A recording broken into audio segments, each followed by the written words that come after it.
Hello Saurabh, कैसे हैं आप? बढ़िया प्रणय, तुम बताओ। सौरभ, आज श्रोता देख रहे होंगे कि एक तीसरा नाम है यहाँ पर हमारे साथ, क्योंकि जनरली हम लोग दोनों ही बात करते हैं, पर इस बार मिहिर हमारे साथ है। और मिहिर पहले भी पुलियाबाजी में आ चुके हैं।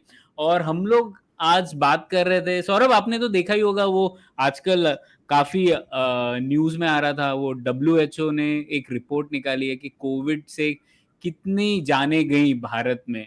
उसके ऊपर कुछ आंकड़े आए थे कि 47 लाख लोगों की मृत्यु हुई वगैरह। तो देखा क्या आपने उसके ऊपर? हाँ बिल्कुल देखा, उसको लेकर के काफी चर्चा भी हुई और काफी लोगों ने बोला उनको डब्ल्यूएचओ को क्या मालूम, वगैरह वगैरह हम्म। इस तरीके के उन पे लांछन भी लगे हैं थोड़े बहुत। पर मेरे हिसाब से वो अच्छी बात है, मतलब किसी ने ट्राई तो किया। और हम मेथोडोलॉजी वगैरह से एतराज कर सकते हैं, लेकिन मेरे ख्याल से ये जरूरी है जानना। तुमको नहीं लगता? मतलब शायद हमारे यहाँ पे हम लोग इस बारे में डिस्कस भी नहीं कर रहे थे ना कि ये नंबर से क्या फर्क पड़ता है भाई, लेकिन फर्क पड़ता है ना कि कितना नंबर था। अगर हम नहीं जानेंगे, सोचेंगे, तो आगे हम कैसे सीखेंगे और कैसे किसी की जवाबदेही बनेगी। बिल्कुल बिल्कुल। और इसीलिए हम लोगों ने सोचा कि इस बार की पुलियाबाजी में मिहिर को बुलाते हैं, क्योंकि मिहिर ने इसके ऊपर बहुत अच्छा एक पेपर लिखा है इकोनॉमिक एंड पॉलिटिकल वीकली में, और हम लोग लिंक भी करेंगे उसको। तो उससे पता पड़ेगा कि इस इन आंकड़ों से हम क्या सीख सकते हैं। तो सबसे पहले तो ये थोड़ा गंभीर विषय है, लेकिन हम लोगों को लगा कि सरकारी जवाबदेही के लिए इस तरीके के विषय पर चर्चा करना बहुत जरूरी है। तो मीर, स्वागत है आपका पुलियाबाजी में एक बार फिर। शुक्रिया शुक्रिया शुक्रिया। तो मीर, हम लोग सबसे पहले तो यही जानना चाहेंगे कि ये जो हम नंबर डिस्कस कर रहे हैं, अब सरकार ने बोला 5 लाख जाने गई थी, और लैंडसेट की एक रिपोर्ट आई थी, उसमें शायद 40 लाख का नंबर दिया था, और अब WHO ने 47 लाख का नंबर दिया।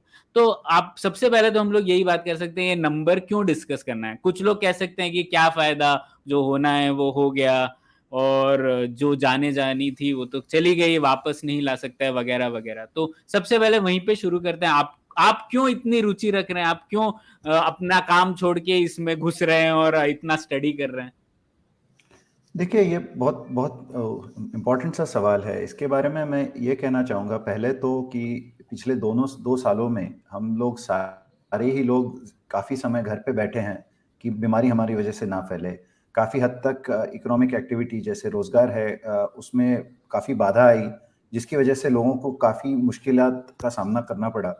तो इस सारी सिचुएशन में ये सारे जो हमने इंडिविजुअल तरीके पर हम तौर पर जैसे हमने ये देखा है कि कई लोगों को भूखा रहना पड़ा या फिर 100 मील से ऊपर चल के घर जाना पड़ा। तो ये सारे तरीके हमने क्यों अपनाए कि हमने इकोनॉमिक डिस्रप्शन क्यों होने दिया?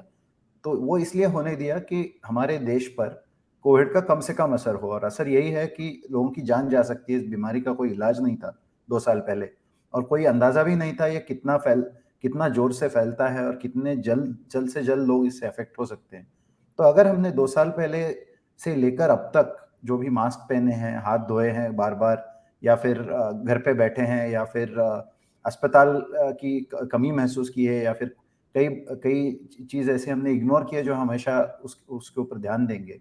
तो अगर 2 साल तक हमने ये सब किया है, तो ये इसीलिए किया है क्योंकि सरकार ने ये बोला और हेल्थ एक्सपर्ट्स ने हमें ये बोला कि कोविड का काफ़ी ज़्यादा इम्पैक्ट हो सकता है, जाने जा सकती है। इसी रोकने के लिए ही हमने ये किया। तो अगर हमने ये सब किया है, तो इसकी हमको क्या रिजल्ट मिला ये देखना भी इम्पोर्टेंट है एक तरीके से। दूसरी बात ये है कि जब भी हम एज ए सिटीजन इस देश में रहते हैं और सरकार के आदेशों का पालन करते हैं, तो इसका ये मतलब नहीं है कि हम सरकार से सवाल ना पूछें। मतलब तो यही है कि सरकार हमारे लिए काम कर रही है या ना, ये तो हमको एज सिटीजन्स हमेशा ध्यान में रखना चाहिए।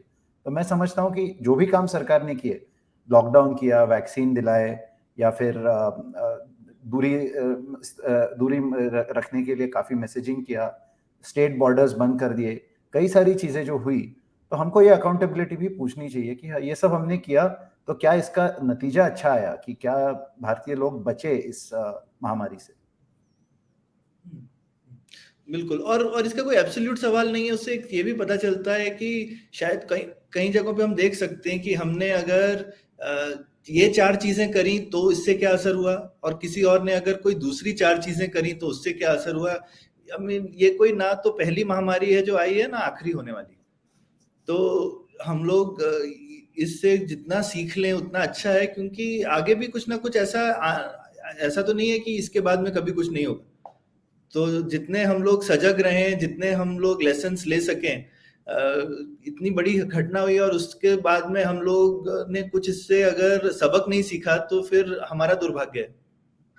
और इसमें और एक मैं बात जोड़ना चाहूँगा, जो कि हम सामाजिक तौर पे बात कर रहे हैं कि ये सब हमने किया, लेकिन अगर आप इंडिविजुअल फैमिलीज को देखें तो पूरे भारत में ऐसे बहुत सारे घर हैं जिन्होंने किसी ने अपनी माँ को खोया है, किसी ने बाप को खोया है, किसी ने भैया को खोया है। तो हर एक फैमिली में ऐसा है, और ऐसा है कि ये बीमारी जिसका इलाज नहीं है, इस वजह से ये नहीं कह सकते कि कौन किसको खो देगा। ऐसा नहीं है कि इसका इलाज हो सकता था या पैसे खर्च कर सकते थे या डॉक्टर के पास जा सकते थे। तो कई फैमिलीज में ऐसा है कि ये होना ही था, ये जो रेजिग्नेशन है ये बात सही नहीं है, क्योंकि बीमारी फैलने से रोकना या बीमारी का असर कम से कम हो, इसके लिए काम करना यही सारे डॉक्टर्स का या सरकार का काम था। तो इंडिविजुअल फैमिली लेवल पर लोगों ने ये जानना चाहिए कि वो अकेले नहीं है, उनके साथ लाखों लोग ऐसे हैं जिनके रिश्तेदार या दोस्त इस बीमारी से अपनी जान गंवा चुके हैं। तो इस मामले से भी मैं समझता हूँ कि हर एक फैमिली को ये समझना चाहिए कि बीमारी का असर क्या हुआ। बिल्कुल बिल्कुल। और हम लोग देख रहे हैं कैसे चीन में अभी भी लॉकडाउन पे लॉकडाउन चल रहा है, और खैर वहां पे तो सरकार की जवाबदेही नहीं है, या लोग वो सप्रेस कर सकते हैं अगर लोगों में थोड़ा रोष भी हो तो। लेकिन हम तो एक लोकतंत्र में रहते हैं, तो हमें तो सरकार से जवाबदेही पूछने का हक है, और हमारी जिम्मेदारी भी है शायद। तो इसीलिए हम लोग इस चर्चा पे इस पर और चर्चा करना चाहते थे। तो आगे बढ़ते हैं मिहिर। सबसे पहले तो जैसा कि हम लोग अपेक्षा कर सकते हैं, हर नंबर पॉलिटिकल होता है, हर काउंटिंग पॉलिटिकल होती है पूरे विश्व में, लेकिन इस विषय पर पॉलिटिकल काउंटिंग कुछ ज्यादा ही डाइवर्जेंट हो रही है। मतलब जैसे सरकार ने कहा कि 5 लाख मृत्यु हुई, और WHO कह रहा है तकरीबन 10x नंबर मृत्यु हुई ना। तो इतना डिफरेंस कैसे है? तो इसलिए हम लोग ये जो सिस्टम है उसको बेहतर समझने की कोशिश करते हैं। तो सबसे पहले तो आप ये बता सकते हैं, भारत में जो मृतकों की संख्या है वो कैसे अनुमानित की जाती है? क्योंकि हमें ये पता है कि भारत में तकरीबन 80 लाख मृत्युएं होती हैं हर साल, तो उसकी गिनती कैसे होती है? कुछ बताएंगे उसके बारे में? बिल्कुल, मतलब 80 लाख का आंकड़ा बहुत बड़ा लगता है। ऐसे 80 लाख लोग हम सोच नहीं पाते कि कितना बड़ा आंकड़ा है। तो पहले तो ये समझना होगा कि भारत की आबादी करीबन 135-140 करोड़ तक पहुंच चुकी है। तो इतनी बड़ी आबादी में 80 लाख मृतक मतलब 1% से भी कम हो जाता है एक साल में। तो ये तो है कि एज की वजह से या बीमारी की वजह से या एक्सीडेंट की वजह से लोग हर साल ही मृत्यु पाते हैं। और उनकी जो काउंटिंग होती है वो कुछ इस तरीके से होती है कि अगर जो व्यक्ति मृत हुआ है वो अगर किसी अर्बन या सेमी अर्बन एरिया में है, जिधर म्युनिसिपल कॉर्पोरेशन हो या ऐसा कोई अर्बन बॉडी हो, तो वहाँ पर अगर अस्पताल में मृत्यु होती है तो अस्पताल एक सर्टिफिकेट देता है। उसको लेकर आप लोकल गवर्नमेंट जो म्युनिसिपल कॉर्पोरेशन है उसके पास जाते हैं, और वो सर्टिफिकेट के ऊपर वो बॉडी एक्सेप्ट करती है कि इस व्यक्ति की मृत्यु हुई है, और उसकी रजिस्ट्रेशन की जाती है। तो ये ज़्यादातर अर्बन एरियाज में, सेमी अर्बन एरियाज में कंप्यूटर से होता है काम। अगर आप बंगलोर में जाएं या दिल्ली में जाएं तो ये काम इस तरीके से होता है। और अर्बन एरियाज में कायदे से भी ये ज़रूरी है कि अगर क्रेमेटोरियम में या कहीं भी अगर उस व्यक्ति को दफनाना हो या जो भी अंत्यविधि है वो करना हो, तो आपको वो सर्टिफिकेट पहले लाना है। उससे पहले ये हो नहीं सकता। तो इसलिए अर्बन एरियाज में तो ये रूल है कि ये रजिस्ट्रेशन होनी चाहिए। रूरल एरियाज में थोड़ा अलग बात है। एक तो है कि कंप्यूटराइजेशन और नेटवर्क और ये थोड़ा कम है, और ग्राम पंचायत लेवल पर जो भी ग्राम सेवक हो या और कोई जो भी स्टेट गवर्नमेंट अपॉइंटेड ऑफिसर हो, उसके पास लोग जाते हैं कि हमारे घर में मृत्यु हुई है, आप नोन कीजिए, इसकी आप रजिस्ट्रेशन कीजिए। लेकिन ये हर दफा होता ही है, ऐसे नहीं है। कई लोग ऐसे हैं कि जो गुजर जाते हैं उनका नेक्स्ट ऑफ किन नहीं है, या फिर तो कोई रजिस्ट्रेशन शायद ना हो। कई लोग ऐसे एरियाज में रहते हैं और उनकी कोई प्रॉपर्टी ना हो, तो फैमिली समझती है कि रजिस्ट्रेशन करने की कोई ज़रूरत ही नहीं, व्यक्ति गुजर गया तो जो भी होना है वो होना है, लेकिन सरकार को बता के कोई फ़ायदा नहीं। तो ये कंपलसरी तो है एक तरीके से, अर्बन एरियाज में तो हो जाता है, लेकिन देश के कई हिस्से ऐसे हैं जहाँ पर ये होता नहीं। तो ये जो रजिस्ट्रेशन होते हैं ग्राम पंचायत लेवल से लेकर म्युनिसिपल कॉर्पोरेशन तक, इसकी पूरी गिनती नीचे से ऊपर तक स्टेट गवर्नमेंट तक आती है, और स्टेट गवर्नमेंट ये रिपोर्ट सेंट्रल गवर्नमेंट को देती है, यूनियन गवर्नमेंट को, और वो सारे राज्यों के रिपोर्ट्स ऐड होके जो गिनती निकलती है, वो आंकड़ा जो 80 लाख का आपने बताया वो निकल आता है। ये है कि जो लोग सरकार के ऑफिस में जाकर उन्होंने बताया कि हमारे फैमिली में या हमारे पहचान में किसी की मृत्यु हुई है, आप इसकी रजिस्ट्रेशन कीजिए। तो ये है CRS। इसके इस चीज पूरी सिस्टम को सिविल रजिस्ट्रेशन सिस्टम बोलते हैं। तो इससे ये आंकड़ा रजिस्टर होता है। तो लेकिन ये आंकड़ा आप जानिए कि ये आंकड़ा वही है जो सरकार को पता है कि ये लोग गुजर गए। ये 80 लाख जो है, जो सच आंकड़ा है, वो इससे बड़ा हो सकता है। इससे बड़ा ही होगा, ये हम मान ही सकते हैं, क्योंकि हमको पता ही है कि ये तो रिपोर्टेड है, तो अनरिपोर्टेड कुछ तो होगा, जीरो तो नहीं है। बिल्कुल। इनफैक्ट इस पे सरकार ने हर साल रिपोर्ट कराई है, और पिछले 5-6 सालों में इसमें काफी ज्यादा सुधार आया है कि पहले 80% से कम भी मृत्युओं की रजिस्ट्रेशन होती थी, जो कि 2019 में जो सबसे पैंडेमिक के पहले जो साल था, उसमें वो 92% तक चली गई है। तो ऐसे मान सकते हैं कि सरकार के हिसाब से 92% रजिस्ट्रेशन होती है। सच रजिस्ट्रेशन कितनी हो, वो कैसे आंकड़ा लगाते हैं, ये भी अलग बात है, इसमें भी डिबेट हो सकता है, लेकिन सरकार कहती है कि 92% मृत्युओं की रजिस्ट्रेशन होती है। ठीक है। और ये तो हो गया CRS, और एक और कोई तरीका होता है ना अनुमान करने का? बिल्कुल। तो CRS ये है, ये अनुमान नहीं है, ये बिल्कुल ये सही आंकड़ा है कि इसमें जाके आपने बताया है कि मौत हो चुकी है और आप रजिस्ट्रेशन कराइए। तो CRS में जो भी आंकड़ा है वो सही होना चाहिए।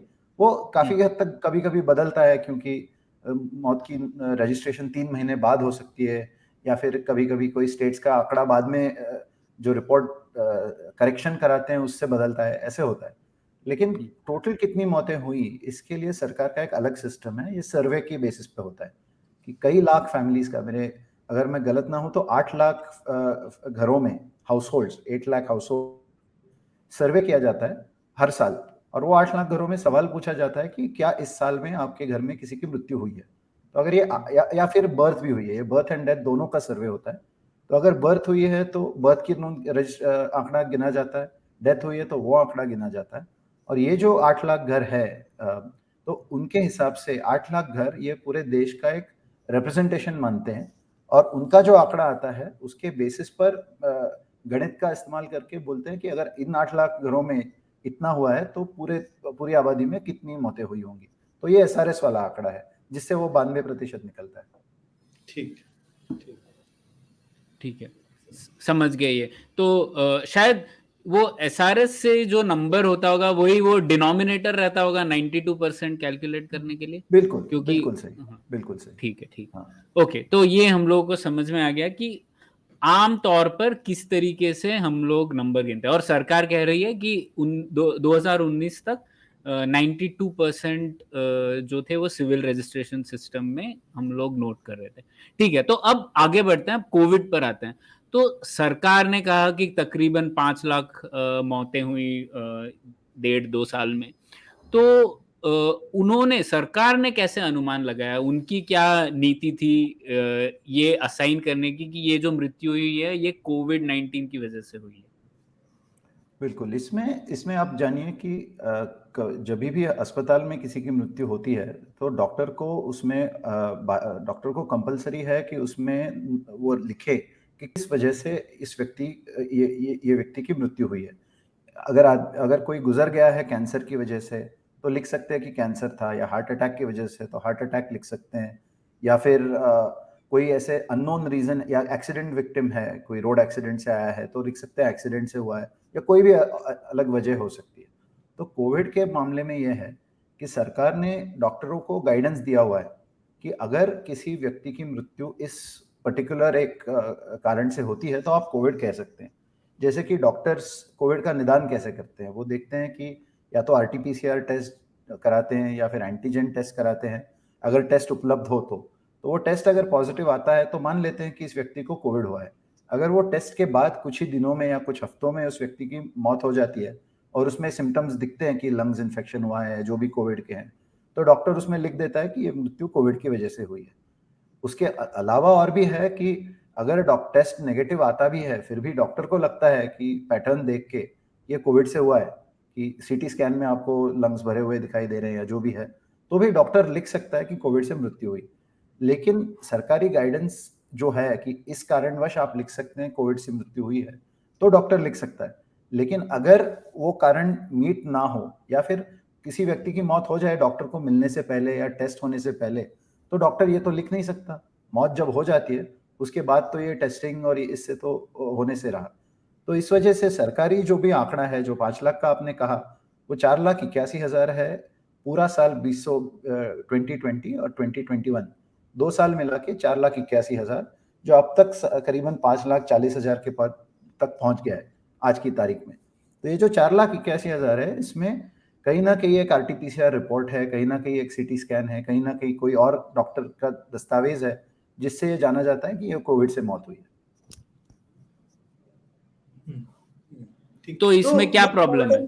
तो पोस्टमार्टम क्यों नहीं करते मेहर? पोस्टमार्टम अलाउड नहीं है या वो टेस्ट नहीं काम करता है? क्योंकि मैंने काफी लोगों के मुंह से सुना है कि उनको लगा कि उनके किसी परिजन की या फैमिली मेंबर की डेथ जो है वो उनको लगा कोविड से हुई है, लेकिन टेस्ट नहीं करा पाए थे, घर पे ही मौत हो गई और हॉस्पिटल जाके, लेकिन लोग बोलते हैं कि नहीं, अब हम टेस्ट नहीं कर सकते, प्रोटोकॉल में ही नहीं है पोस्टमार्टम टेस्टिंग।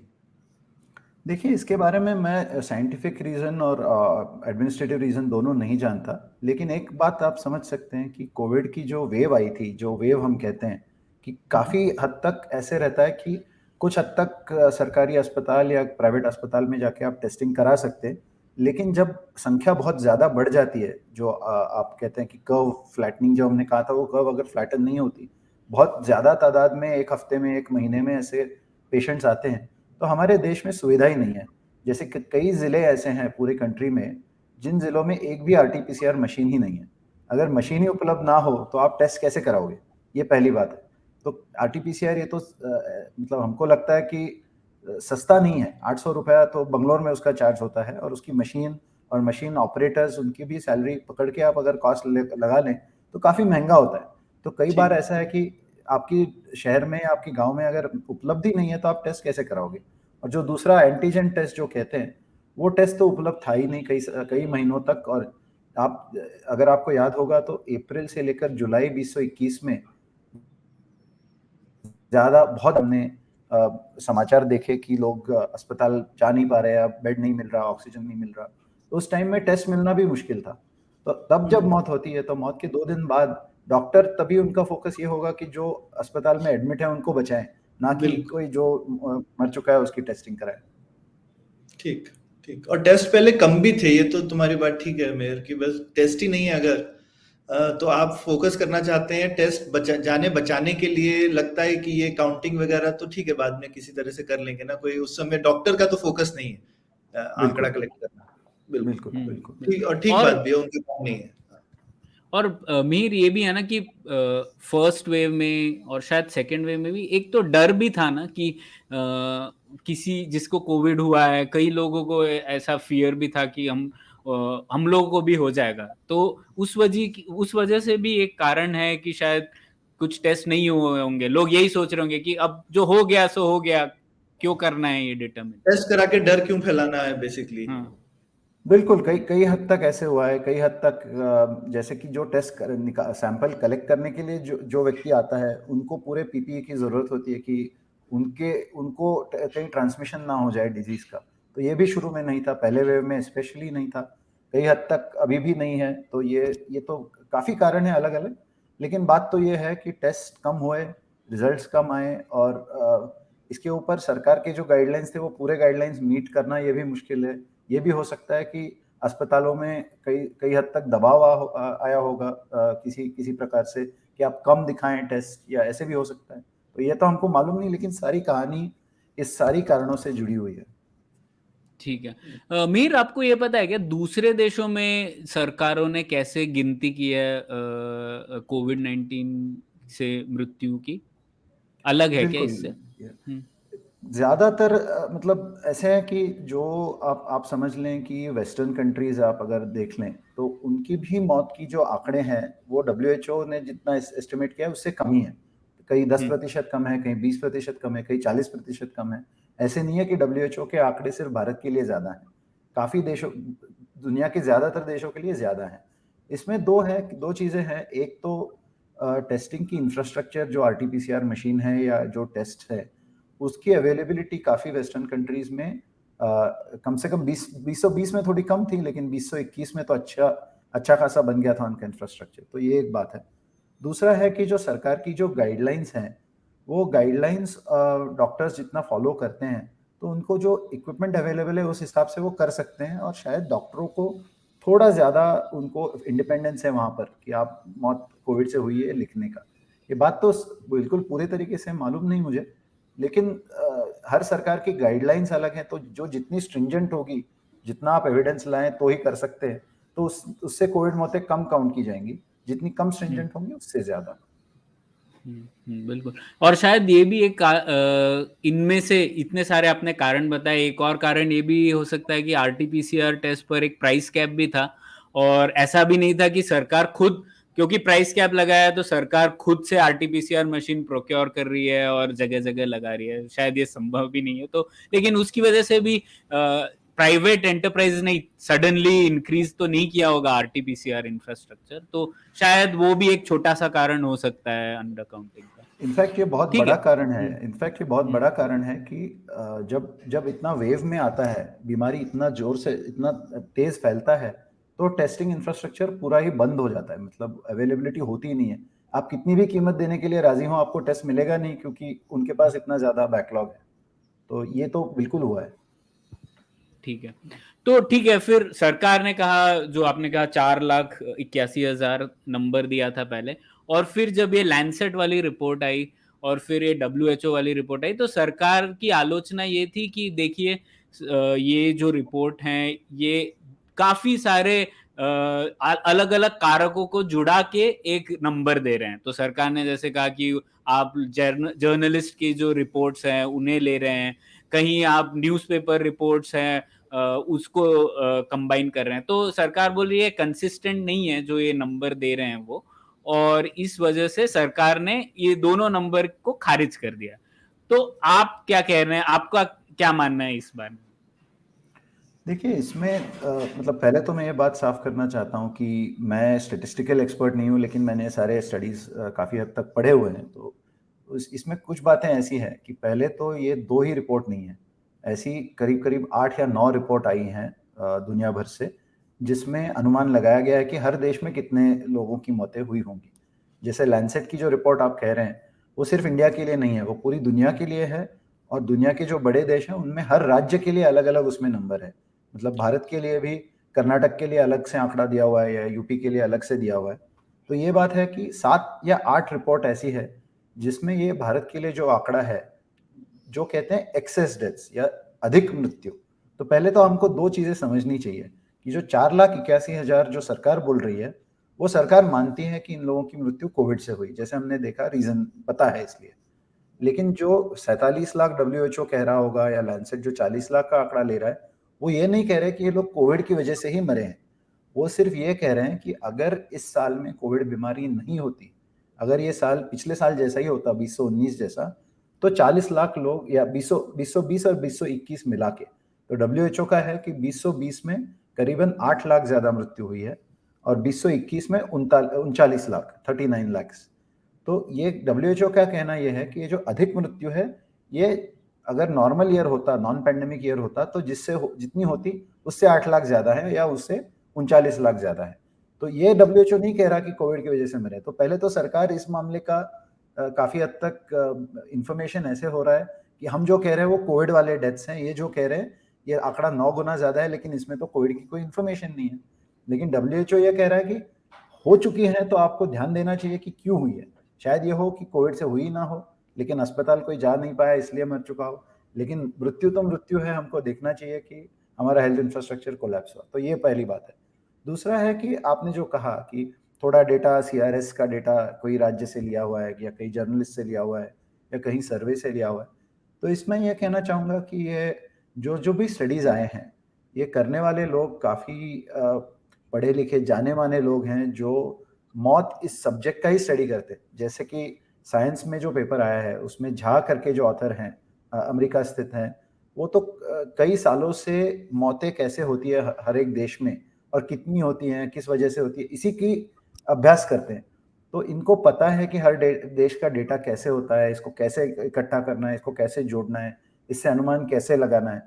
तो ये है कि इन्होंने ये जो डेटा अनुमान लगाया है झा साहब ने या फिर लैंसेट ने या WHO ने, ये एक आंकड़ा नहीं है। ये कह रहे हैं कि अगर आप मान लें कि जो हमारे पास डेटा है उसमें शायद गलतियां भी हो सकती है, तो भी हम मानते हैं कि 47 लाख ये तो एवरेज आंकड़ा दिया है उन्होंने। WHO की रिपोर्ट में उन्होंने कहा है कि हो सकता है कि 33 लाख अधिक मृत्यु हुई हो, ये भी हो सकता है कि शायद 64 लाख अधिक मृत्यु हुई हो। तो ये रेंज है 33 से लेकर 64 तक। तो ये आंकड़े में 47 तो इनकी एवरेज नंबर है।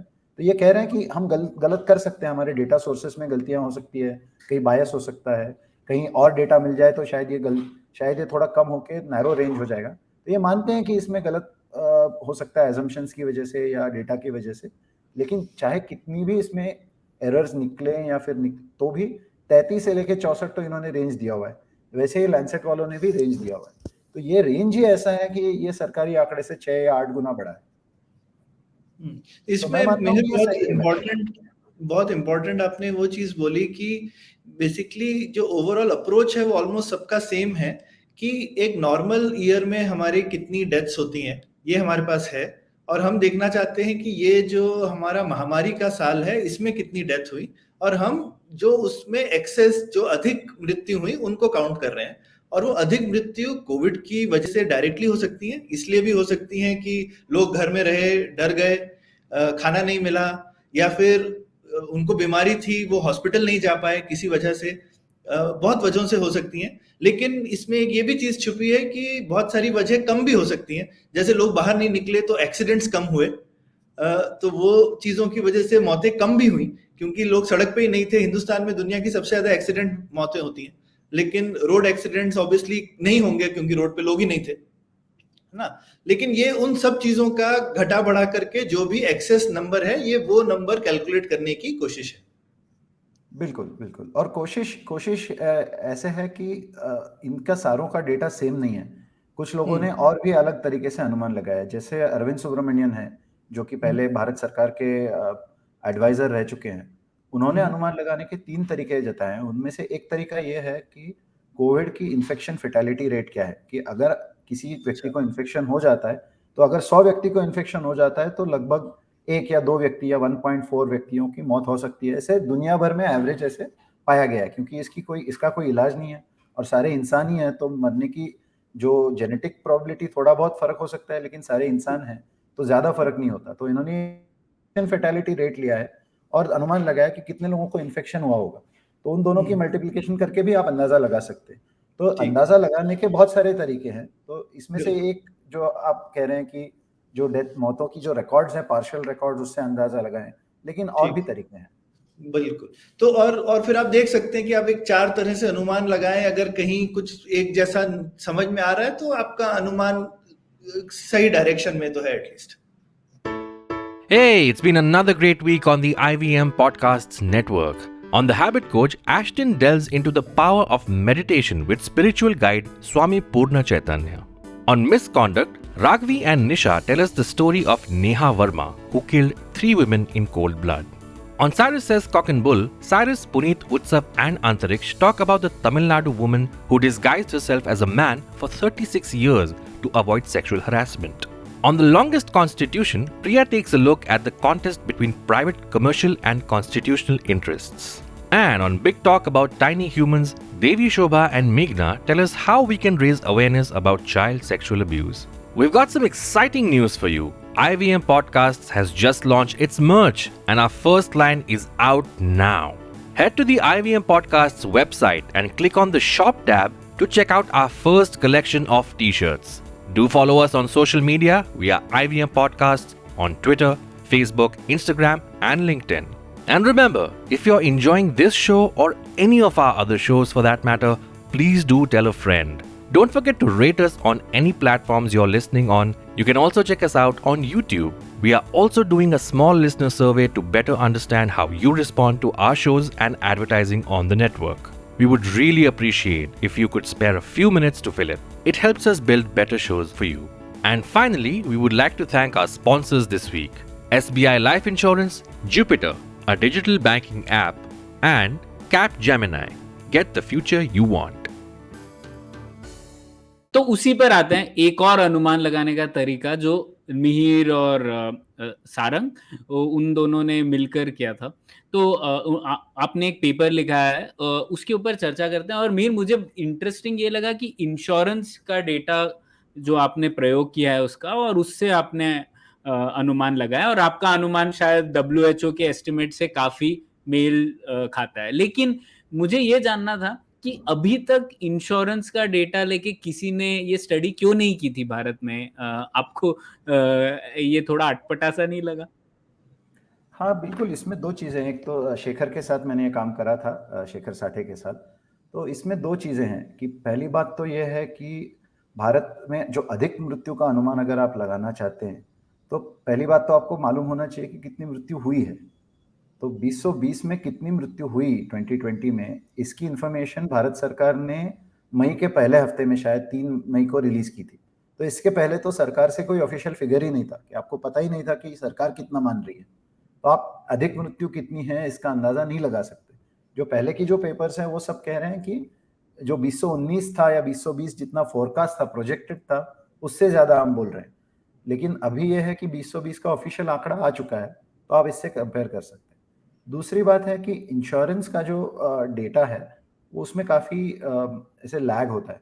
जैसे कि भारत में जो पहले तो मैं साफ करना चाहता हूँ कि इंश्योरेंस मतलब हम क्या बोलना चाह रहे हैं। तो कि बीमा जब हम निकालते हैं तो किसी व्यक्ति की ज़िंदगी पर, या लाइफ इंश्योरेंस पॉलिसी LIC से जो निकालते हैं या फिर प्राइवेट इंश्योरेंस से निकाल सकते हैं, तो उसमें यह माना जाता है कि वो व्यक्ति एक प्रीमियम भरता है। वो प्रीमियम इसलिए होता है कि अगर उस व्यक्ति की किसी कारणवश मौत हो जाए during the time the policy is in effect, तो उनके जो बेनिफिशियरी होंगे उनको कुछ एक रकम दी जाएगी इंश्योरेंस कंपनी की तरफ से। तो इंश्योरेंस कंपनी का काम ही यह है कि लाखों लोग इंश्योरेंस निकालते हैं, उनमें से कुछ प्रतिशत लोगों की मौत हो जाती है या एक्सीडेंट की वजह से या बीमारी की वजह से, तो उनकी फैमिली को कोई राहत मिले वो प्रीमियम से। तो जैसे लाखों लोग प्रीमियम भरते हैं, उनमें से कई हजार लोग अगर मर जाएं तो वो उनको इंश्योरेंस कंपनी की तरफ से वो रकम दी जाती है। तो इंश्योरेंस कंपनी ये जो करती है बीमा का काम, तो ये हर साल काउंट करती है कि कितने पॉलिसीज उनके थे, उनमें से कितने पॉलिसीज क्लेम हुए कि मौत हो चुकी है, अब हमें आप रकम दे दीजिए। तो इसका डेटा हर साल नवंबर दिसंबर में आता है। तो ये एक IRDAI करके अथॉरिटी है, इंश्योरेंस रेगुलेटरी अथॉरिटी इंडिया की, वो सारी कंपनियों का पूरा इंफॉर्मेशन इकट्ठा करके नवंबर में ये इंफॉर्मेशन आती है। तो 2020 की इंफॉर्मेशन नवंबर 2020 में शायद आई थी, फाइनेंशियल ईयर की वजह से होता है, और 2021 की इंफॉर्मेशन उस साल के नवंबर में आई थी। तो पहले तो इंश्योरेंस की इंफॉर्मेशन ये थी, और 2021 में जितनी मौतें हुई हैं उसकी इंफॉर्मेशन इस साल के नवंबर में आएगी। तो इंफॉर्मेशन पूरी अवेलेबल ही नहीं थी, पहली बात। दूसरी बात यह है कि ये बिल्कुल मतलब इंश्योरेंस क्लेम तो कुछ प्रतिशत लोग ही इंश्योरेंस लेते हैं। ऐसा नहीं है कि भारत के 140 करोड़ लोग हैं सबके पास इंश्योरेंस पॉलिसी है। हालांकि अब प्रधानमंत्री बीमा योजना या इसकी वजह से थोड़ा बढ़ रहा है, लेकिन ऐसा नहीं है कि सब लोगों के पास इंश्योरेंस है। तो हमेशा ये जो आप अनुमान लगाते हैं, इसमें आप कितना डेटा आपके पास है और आप कितना उससे और अनुमान लगा रहे हैं, ये भी डिपेंड करता है। तो ये इसकी फरवरी में एक रिपोर्ट आई थी जब लाइफ इंश्योरेंस कंपनी LIC ने अपने शेयर्स बेचने का जो प्रपोजल रखा था, तब LIC की इंफॉर्मेशन आई थी। तब एक दो बार मीडिया में इसका रिपोर्ट आया था कि LIC के नंबर्स बहुत ज़्यादा बढ़ रहे हैं, बहुत ज़्यादा लोगों ने पॉलिसी क्लेम की है कि हमारे रिश्तेदार की मौत हुई। तो लोगों ने तब बोला था कि हो सकता है कि शायद मौतें बढ़ी हैं, लेकिन किसी ने इसको इस तरीके से पूरे तरीके से देखा नहीं कि हिस्टोरिकली क्या हो रहा था पिछले सालों में और 2020-21 में क्या हुआ। बस हमने तो वो 2020 के आंकड़े जो सरकारी हैं और जो 2020 और 21 के आंकड़े हैं जो IRDAI की तरफ से आए हैं, उनको इकट्ठा करके हमने कंपेयर किया है। तो ये कर तो कोई भी सकता था, लेकिन हमने तो थोड़ा शायद उसको कहते हैं कि एक मेथड, सही वक्त पर एक पूरा गणित निकाल के हमने रखा है आपके सामने। तो ये क्या LIC का IPO हुआ इसीलिए आपको नंबर जल्दी मिल गया, अदरवाइज नवंबर में ही आता मिहिर? पूरा तरीके से ये नहीं है। 2021 के जो नंबर हैं 9 महीनों के, अप्रैल से लेके दिसंबर तक, वो आंकड़े IRDAI के रिपोर्ट नवंबर में आती तभी पूरे तरीके से मिलते। कुछ इंश्योरेंस ऐसे हैं जो 3 महीनों के आंकड़े भी रिलीज करते, लेकिन पूरी इंडस्ट्री का नहीं मिलता। तो LIC ने इनका IPO था तो 9 महीनों का आंकड़ा दिया हुआ है। अब भी हमको पता नहीं कि जनवरी से लेके मार्च 2022 इस साल क्या हुआ है इंश्योरेंस क्लेम्स में, ये हमको नहीं पता। तो ये 9 महीने के आंकड़े LIC की वजह से मिले हैं, और हमने देखा है कि LIC लगभग हाफ इंश्योरेंस क्लेम्स LIC के होते हैं हर साल। LIC इतना बड़ा कंपनी है कि आधे क्लेम्स तो LIC की तरफ से उसका भुगतान किया जाता है, और बाकी के आधे बाकी सारे इंश्योरेंस कंपनी मिला के। पर ये यूजफुल डेटा है क्योंकि डेल्टा वेव उसी टाइम पे आई है। बिल्कुल बिल्कुल, ये पिछले 9 महीने में, तो ओके, तो ये भी एक कारण हो सकता है प्रणय, जो टिपिकल रिसर्चर वेट कर रहे होंगे और मिहिर ने IPO के प्रोस्पेक्टस में से डेटा निकाल लिया। तो ये अनुमान निकालना, और ऐसा है ना कि आपको अनुमान निकालना है तो अनुमान में ये तो मैं मानता हूँ कि हमारा अनुमान ही है। ऐसा नहीं है कि हम कह रहे हैं कि बिल्कुल यही सही आंकड़ा है। हम कह रहे हैं कि जो आंकड़ों में जो ट्रेंड दिखाई पड़ रहा है, जो हमने देखा है, उसके हिसाब से ये आंकड़ा सही लग रहा है। और सही आंकड़ा तो पता चलेगा जब नवंबर में रिपोर्ट आएगी, तब पता चलेगा कितनी क्लेम्स आए हैं वैसे। ठीक। और एकदम सही आंकड़ा तो लोग कहते हैं कि अगर सेंसस का पूरा डेटा है तो उसमें निकल ही आएगा, पर हम सेंसस डिले हो गया इंडिया का, तो डेटा बहुत लेट आएगा। नहीं में नहीं, और इसमें ये बात है कि सेंसस में ये सवाल तो होता नहीं है। सेंसस में मेरा तो मानना है कि जब भी सेंसस होगा, इसमें एक एक्स्ट्रा सवाल ऐड होना चाहिए। इस सवाल में पूछना चाहिए कि क्या 2020 या 2021 में आपके परिवार में किसी की मृत्यु हुई है। ये सिंपल सा सवाल अगर ऐड किया जाए तो फिर हमको डेटा मिल सकता है। लेकिन अगर ये सवाल पूछा ही ना जाए तो ये गारंटी नहीं है कि हम सेंसस के बाद भी बता सकते हैं। लेकिन वो ट्रेंड ग्रोथ जो है उससे हम निकाल ही लेते हैं ना मिहिर। पहले आई थिंक जैसे जो 1917 का पैंडेमिक है, उसमें भी लोगों ने डेथ ऐसी कैलकुलेट करी है ना कि भाई 2 सेंसस के बीच में हमको पता है कि इतनी आबादी बढ़नी चाहिए थी, अगर उससे कुछ अलग बढ़ी है तो यानी उतनी मौतें हो गई। हाँ, बात तो सही है आपकी, लेकिन सवाल पूछा जाए तो आपको और ज्यादा जैसे कहते हैं कि प्रैक्टिकली इंफॉर्मेशन मिलेगा कि लोग बताएंगे कि मौत हुई है। सीधे मिल जाए तो कोई उसका दो राय नहीं, लेकिन ये एक घुमावदार तरीका तो है जो कि काफी रिलायबल माना जाता है कि अगर सेंसस डेटा आ जाए तो हम बिल्कुल निकाल ही सकते हैं डेटा थोड़ा। बिल्कुल, लेकिन सवाल ही इस अगर आप सोचे, हमने बात की शुरुआत कब से की थी, तो घुमावदार तरीका कहने, गवर्नमेंट हम जो भी तरीके लोग निकाल रहे हैं अंदाजा लगाने के, हर तरीके को घुमावदार अगर कहें तो फिर ये भी आपका वाला तरीका भी घुमावदार ही निकला। बिल्कुल, हाँ, वो बात ठीक है। गड़बड़ ये तो बात है। नहीं, सब है तो सब अनुमान ही, जैसा आपने बोला, तो बस ये है कि अनुमान अच्छे और बुरे हो सकते हैं। ठीक है। तो मिहिर, तो फिर आपको क्या रिजल्ट मिला इस एनालिसिस का? हाँ, तो मैं एकदम समझाता हूँ बहुत आसान तरीके से कि हमने देखा कि 2017 से लेकर के हमने इंश्योरेंस का डेटा देखा। तो इंश्योरेंस 2 तरीके के होते हैं कि या तो आप और हम खुद जाकर इंश्योरेंस कंपनी को बोल सकते हैं हमको पॉलिसी बेचो और हम पैसा देंगे और फिर पॉलिसी खरीदेंगे, तो इसको कहते हैं इंडिविजुअल पॉलिसीज। दूसरा है कि हम किसी ग्रुप के मेंबर हो सकते हैं, जैसे कि हम किसी कंपनी के लिए अगर काम कर रहे हैं तो कंपनी का एक ग्रुप इंश्योरेंस होता है, उसमें हमारी लाइफ इंश्योरेंस भी हो जाती है। तो दोनों तरीके के पॉलिसी जब मौत हो जाती है तब क्लेम होते हैं। तो हमने देखा कि 2017 में, 18 में और 19 में करीबन 2017 में 15,85,000 पॉलिसीज क्लेम हुई थी। 2019 में वो करीब 18 लाख तक पहुंच गई थी। तो हमने देखा कि ये पॉलिसीज बढ़ रही है कि 15,85,000 से 18 लाख तक 3 साल में बढ़ा।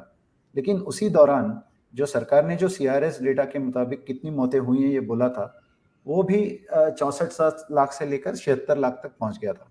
तो वो भी आंकड़ा बढ़ रहा था। तो हमने देखा कि लगभग हर साल करीबन 24% होता है रेशियो, जो कि जितने भी लाइफ इंश्योरेंस क्लेम्स सेटल हुए, जिसमें भुगतान हुआ या फिर कंपनी ने बोला ये आपका क्लेम है, तो 24% क्लेम सेटल होते हैं जितनी मौतें रजिस्टर होती है। तो CRS में अगर आप समझ लो कि 100 लोगों की मृत्यु रजिस्टर हुई है तो 24 इंश्योरेंस क्लेम्स आएंगे। ये हमने देखा 2017 से लेके 2019 में आंकड़ा था। अभी 2020 और 2021 में हमको ये पता है कि इंश्योरेंस क्लेम्स कितनी आई है। 2020 का तो पूरा आंकड़ा IRDAI की तरफ से आया है, और 2021 के लिए हमने अनुमानित किया जो IRDAI से आया है और LIC से जो हमने निकाला है, तो उसमें से हमने अनुमानित किया। और उसको अगर आप ये 24% का लगाएं तो फिर वो हमारा आंकड़ा भी करीबन 47 लाख के करीब आता है। 2020 में 5.5 लाख की तरफ आता है मौतों का आंकड़ा एक्स्ट्रा, जो हम एक्सपेक्ट कर सकते कि रजिस्टर होना चाहिए था, और 2021 में आता है लगभग 41 लाख। अच्छा। तो मतलब अगर आपको मैं एकदम सही सिंपल में समझाऊं तो 2021 में जैसे हम मैं कह रहे हैं कि 41 लाख आंकड़ा हो सकता है, तो हमारा अनुमान है कि 2021 में जो भी क्लेम्स आएंगे वो करीबन होंगे 30 लाख, जो कि 2019 में 18 लाख थे। तो 2 साल में, सिर्फ 2 साल में 12 लाख क्लेम्स बढ़े हैं।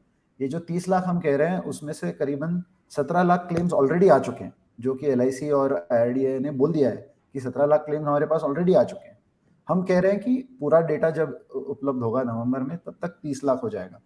तो ये जो 30 लाख का आंकड़ा है, इसको अगर आप वो 24% का लगाएं रेशियो, तो आपको जो मृत्यु आएंगी वो आंकड़ा, और जो 80 लाख हर साल गवर्नमेंट ऑफिशियली बोलती है कि 80 से 83 लाख जो मरते हैं, तो हमको आया 120 लाख का आंकड़ा जो आया, उसमें से हमने अगर 80 लाख मिटा दिया, 41 लाख का आंकड़ा है जो कि रजिस्टर होना चाहिए गवर्नमेंट के हिसाब से। लेकिन 2021 का गवर्नमेंट का डेटा तो कम से कम और 1 साल लगेगा मिलने में। तो हम कह रहे हैं कि जब 2021 का डेटा आएगा तो इतना होना चाहिए, होगा या नहीं हम नहीं जानते, क्योंकि रजिस्ट्रेशन प्रोसेस में जो हमने पहले देखा कि रह जाता है, वैसे हो जाएगा तो आंकड़ा कम भी आ सकता है। लेकिन ये काफी इंटरेस्टिंग है मेहर कि आपने बहुत ही अलग तरीके का डेटा सोर्स भी यूज किया है। उसका ऐसा नहीं है कि आपने सेम तरीके का अनुमान लगाया जैसा कि WHO ने या लांसेट ने लगाया और फिर आप बोल रहे हैं कि हाँ ये मुझे ठीक लग रहा है, मैंने भी सेम कैलकुलेशन रिपीट कर ली है। आपने बहुत ही अलग तरह से यूज किया है डेटा, और बहुत ही अलग तरीका, और डेटा का सोर्स भी अलग है और तरीका भी बहुत अलग है, लेकिन डेटा काफी मैच कर रहा है। तो यूजुअली ये एक अच्छा तरीका है बोलने का कि शायद जो अनुमान आ रहे हैं वो रेंज एटलीस्ट ठीक है। हो सकता है कुछ ऊपर नीचे हो 10-20%, लेकिन आप एटलीस्ट विद इन बाउंड्स आप जो है आपका नंबर काफी ठीक ठाक है। आप बिल्कुल सही कह रहे हैं। मतलब इसमें मैं ये क्लियर कर देना कि जो भी WHO, लैंसेट, साइंस या ये जो 7-8 अलग स्टडीज हैं, इनके पास बहुत ज़्यादा और इन्फॉर्मेशन थी जो कि हमने इस्तेमाल करा ही नहीं है। और ये इन्फॉर्मेशन की वजह से इन्होंने इसमें काफ़ी ज़्यादा हद तक गणित का इस्तेमाल किया है। तो पहली बात तो ये है कि हम ये कर नहीं सकते। जैसे लैंसेट की पेपर में मैंने कहा कि हर स्टेट के लिए उन्होंने आंकड़ा दिया है कितनी ज़्यादा मौतें हुई होंगी।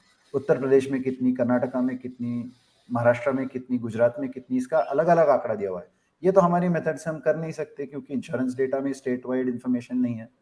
या फिर WHO की रिपोर्ट पूरी दुनिया के लिए है, तो उन्होंने पूरी दुनिया में बोला है कि अमेरिका में कितने मरे होंगे, या इटली में कितने मरे होंगे, या बांग्लादेश में कितने मरे होंगे, ये भी हम नहीं कह सकते। तो ये बात तो हम साफ करना चाहता हूं मैं कि हमारे तरीके से सिर्फ इंडिया की इन्फॉर्मेशन को लेके एक आंकड़ा हमने निकाला है, और हम ये कह रहे हैं कि थोड़ा बहुत अनुमान आप यहाँ वहाँ भी कर ले, जैसे आपने कहा 10-20% तक, तो भी ये अनुमान सरकारी आंकड़े से कई गुना ज्यादा है और WHO के आंकड़े से मिलता है। तो बात तो यही हो गई कि हम इंडिया स्पेसिफिक काम कर रहे हैं, कोई और शायद बांग्लादेश के लिए या कोई और देश के लिए करे, लेकिन इंश्योरेंस डेटा को देखना ये तो काफी हद तक मतलब सही बात है, क्योंकि इंश्योरेंस के लिए जो भुगतान किया जाता है वो तो डेथ वेरिफिकेशन के बाद ही होता है। ऐसे नहीं है कि पॉलिसी पे की जाए और फिर निकल आए कि वो आदमी जिंदा है। ऐसे तो होना बहुत कम होना चाहिए। नहीं, ये मेरे ख्याल से ये जिसको कहते हैं उनका स्किन इन द गेम है डेटा में। तो वो लोग प्रोफेशनल्स हैं, उनको गिनना ही है, और वो लोग ये डेटा में गड़बड़ कर नहीं सकते। तो ये मेरे ख्याल से आपने डेटा सेट बहुत अच्छा चूज किया मेहर, और इसकी वजह से आपका सिंप्लिसिटी भी हो गई है कैलकुलेशन में। और ठीक बात है, आपका पूरी दुनिया के नंबर में इंटरेस्ट नहीं था, हिंदुस्तान के में ही था, तो आपने, पर ये मेथोडोलॉजी अच्छी है, बाकी लोग भी अपने देशों के लिए कर सकते हैं, करना चाहें तो इसको कॉपी करके। बिल्कुल, और मैं समझता हूँ कि जितने भी लोग इस रिपोर्ट को पढ़ें या देखें, तो उन्होंने भी सोचना चाहिए कि इस्तेमाल में जो भी इंफॉर्मेशन अवेलेबल हो उसको इस्तेमाल करके आप कुछ अनुमान लगा सकते हैं। अनुमान में गलतियां शायद निकल आए, शायद थोड़ा ऊपर नीचे हो सकता है, लेकिन अनुमान करना भी, जैसे हमने देखा कि इम्पोर्टेंट है जवाबदेही के लिए, कि कई अगर अलग अलग अनुमान आ रहे हैं और हर अनुमान को सरकार अगर कह रही है कि ये डेटा सोर्स ही गलत है, या फिर उन्होंने आधा अधूरा डेटा लेकर करा है, या फिर इनकी गणित में गड़बड़ है, गणित में जो एजम्पशन लिए हैं या जो इस तरीका इस्तेमाल किया है यही गलत है, तो ये तो ऐसे बात हो गई ना कि अनुमान लगाने वाले तो हर तरह से कोशिश कर रहे हैं, क्योंकि इन्फॉर्मेशन तो उनके पास है नहीं। इन्फॉर्मेशन जिसके पास है वो है सरकार। वो या तो इन्फॉर्मेशन पूरी रखे लोगों के सामने, या फिर अपने एक्सपर्ट्स हैं, सरकार के पास बहुत सारे एक्सपर्ट्स हैं जिनको ये इन्फॉर्मेशन दे सकते हैं। सरकार अपना अनुमान खुद रखे। ऐसे तो नहीं है कि कोई बोल रहा है सरकार को कि आप अनुमान ना करें। ये है कि पूरी दुनिया ये चाह रही है कि दुनिया में ये महामारी का जो असर हुआ है, इसका असर हम जाने, और जैसे सौरभ आपने कहा कि कुछ सबक सीखें इससे, तो हम भी दरखास्त करते हैं सरकार से कि अपना भी अनुमान निकाले और तरीके रखे, जैसे कि जो भी इसमें पढ़ाई करते हैं वो तरीका देख के उसमें भी कोई कमेंट निकल आए, तो सारे लोग अगर इस अनुमान लगाएंगे तो पता चलेगा कि आंकड़ा क्या हो सकता है। बिल्कुल बिल्कुल।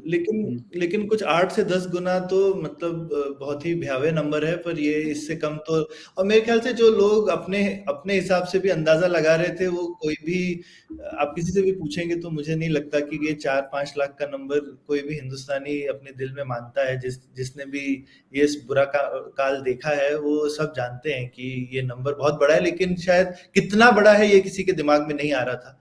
5 गुना है, 6 गुना है, लेकिन लगभग 10 गुना है, ऐसा 8 से 10 गुना है। ये ऐसा लगता है, क्योंकि नंबर कम भी हो सकता है, ज्यादा भी, जो आप लोगों ने कैलकुलेट किया है।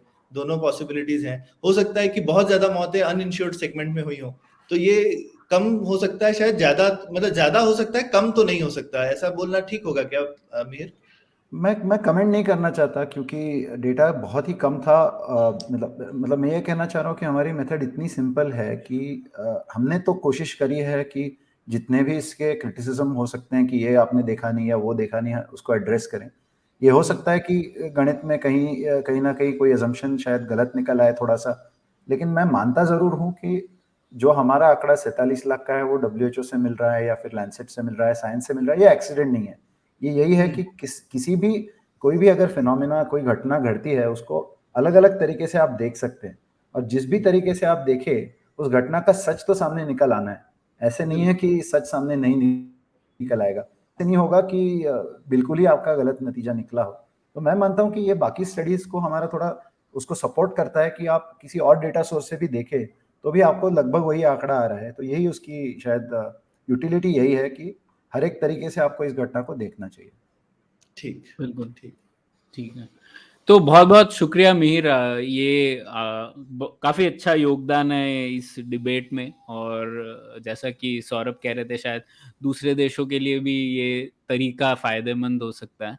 और यही है, शायद एक बड़ी कहानी ये भी है कि भारत का जो स्टैटिस्टिकल इंफ्रास्ट्रक्चर है वो थोड़ा कमजोर है, और उसी की वजह से ये सब चीजें हो रही है। नहीं तो शायद जो सरकार नंबर लाती उससे काफी लोगों को उस पर भी विश्वास होता, लेकिन वो स्टैटिस्टिकल इंफ्रास्ट्रक्चर बहुत लोगों ने लिखा है कमजोर है, और उसे सुदृढ़ करने की बहुत जरूरत है। तो वो भी एक बड़ी कहानी है इसमें। तो इसी मुद्दे पर खत्म करते हैं ये एपिसोड। बहुत बहुत शुक्रिया मिहिर, बहुत कुछ सीखने मिला। Thank you. थैंक यू बहुत शुक्रिया।